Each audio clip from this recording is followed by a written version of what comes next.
Don't tell me that life is hard. I went through things not everyone has lived. I was on the street, one of the hungry dogs. Look where I am now.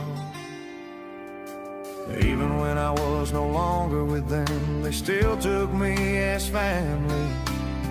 I could count on a few of them, even when I wasn't there anymore. Because I knew that life has meaning, so I walked my own path, focused strongly on my goal. That's why I do what I wanted. I make music the way I can. Despite all the success, I stay true to myself. I don't pretend. I show what I carry inside. I show my real face.